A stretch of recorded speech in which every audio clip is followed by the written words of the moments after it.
अहमद बिन humble, इमाम शाफी, इमाम अबू सौर, इमाम सौरी और इमाम मोहम्मद बिन अल हकम, चारों हदीस के इमाम एक जगह इकट्ठे हुए। नमाज इशा तक ये लोग बैठे इल्मी मुज़ाकरे करते रहे, इल्म के, रूहानियत के राजो नियाज एक दूसरे को बताते, सुलझाते, समझाते रहे, सीखते, सिखाते रहे। नमाज इशा तक यहां बैठे रहे। नमाज इशा के बाद एक दूसरे से कहने लगे कि आज किसके घर खाना खाएं। सब खामोश। मालूम यह होता था सबके घर में कुछ नहीं।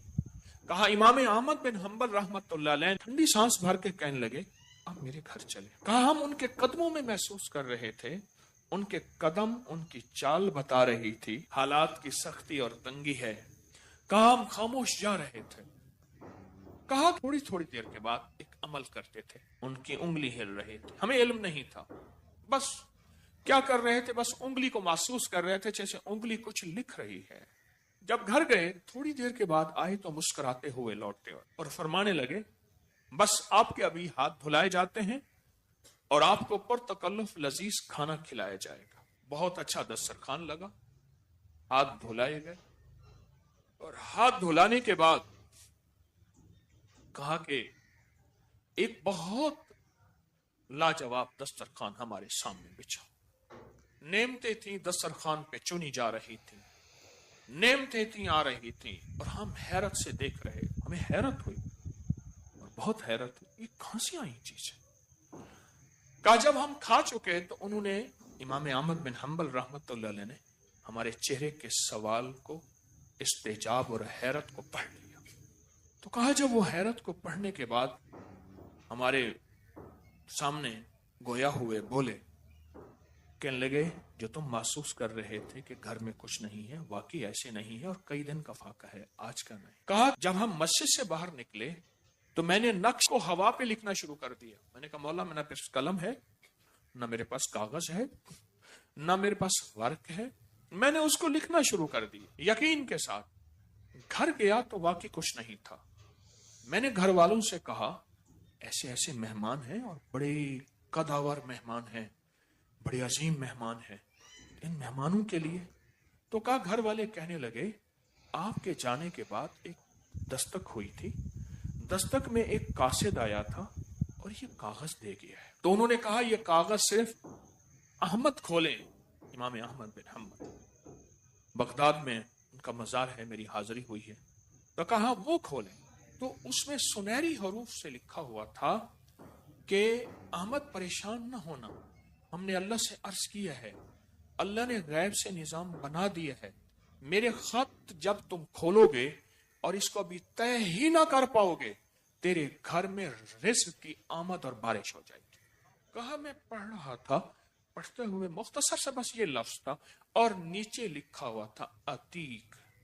का मैंने खत ऐसे दोहरा किया, दोहरा करके वापस चमड़े की थैली में खत आया था, ऐसे डाला तो किसी ने आवाज दी। तो कहा मैं यकीन के साथ जो दरवाजे में गया, या 11 खुद्दाम थे जिन्होंने सरों पे खमांचे रखे हुए थे, 11 गुलाम। कहा कि ये वो खाने थे जिनके बारे में मैंने सुना था ये हारून और रशीद के यहाँ दस्तरखान पे होते थे, या अमीन और रशीद के दस्तरखान पे होते थे, या मामून और रशीद के दस्तरखान पे होते थे। कहा मैंने सुने थे, खाए मैंने भी नहीं थे। कहा कि वो जब खाने हमने खाए, अब सुने वो खाने। एक बात उन्होंने बाद में फरमाया मैंने हमेशा कोई महीना नहीं छोड़ा कि इस नक्श को ना लिखा हो, और अल्लाह से ये मांगा कि अल्लाह कभी भी मुझे बेबसी से बचा, जैसे अब बेबसी थी कहां से लाऊं। अब आगे सुने। चुनाचा इमाम अहमद ने तमाम खानों को लाकर रख दिया। इन चारों बुजुर्गों ने, इमामों ने खूब सैर होके खाना खाया। खाने की लज्जत कोई अजीब व गरीब थी, आज तक सब कह रहे थे ऐसा लजीज खाना न खाया न सुना। कहा कि 1 माह तक उन लोगों को न भूख लगी न खाने की जरूरत पड़ी। बचा हुआ खाना इमाम अहमद ने घर भिजवाया। तमाम घर वालों ने खाना खाया और खूब खाया। फिर भी खाना बच गया तो फिर इन चारों इमामों ने मुत्तफिका फैसला किया। कासिद आए थे गुलाम 11, یہ اللہ کی طرف سے فرشتے تھے یا غیبی مخلوق تھی، اور یہ وہ تھے جو حضرت صدیق اکبر کی دعاؤں کی برکت سے اللہ کے امر سے آئے، اور ان کی دعاؤں کی برکت سے اللہ نے ان کی خدمتیں لگائیں کہ جاؤ ایسے میرے دوستوں کے پاس۔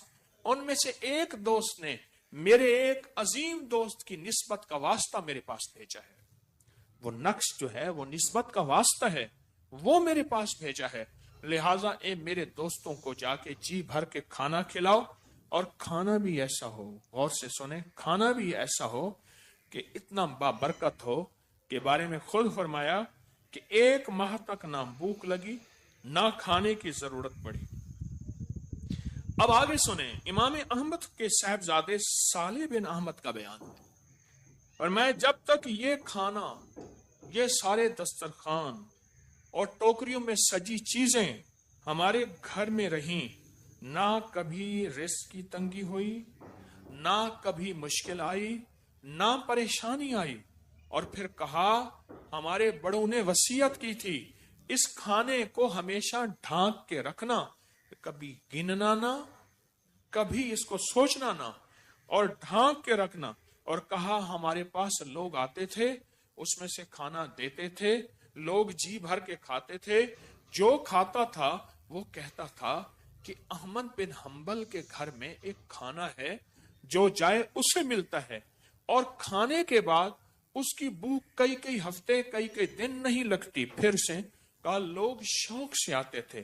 کہا میرے والد کا وصال، احمد بن حنبل کا وصال ہو گیا، ان کے بیٹے صالح بن احمد کا وصال ہو گیا، پھر ان کے بیٹے کی باری آئی، تیسری نسل کی، کہا کھانا موجود تھا، چوتھی نسل کی آئی، کھانا موجود تھا، پانچویں نسل کی آئی، کھانا موجود تھا، اور کہا جب چھٹی نسل آئی تو ایک غیب سے آواز آئی کہ انہوں نے جب نقش لکھ رہے تھے 6 نسلوں کا مانگا تھا، اگر قیامت تک کی نسلوں کا مانگتے ہم وہ بھی انتظام کر سکتے تھے، لہذا 6 نسلوں کے وعدے ہم نے پورے کیے، اور اللہ کا وعدہ سچ ہے اور اللہ سچوں کا سچا ہے۔ کہا صبح دیکھا نہ وہ کھانا تھا، نہ ٹوکریاں تھیں، نہ وہ نظام تھا، اور پھر وہ نظام واپس اپنے معمول پہ آ گیا، وہ غیر معمولی برکت، طاقت، دولت ختم ہو گئی، اور واپس ہم اپنے اس معمول پہ آ گئے جس معمول پہ دنیا چلتی تھی۔ عتیق حضرت ابوبکر کا لقب ہے، نسبت صدیق، نسبت عتیق، نسبت ابی بکر، نسبت ابو بکر، سبحان اللہ، نسبت صدیق، نسبت عتیق، نسبت ابی بکر، نسبت ابو بکر، سبحان اللہ، نسبت صدیق، نسبت عتیق، نسبت ابی بکر، نسبت ابو بکر، سبحان اللہ۔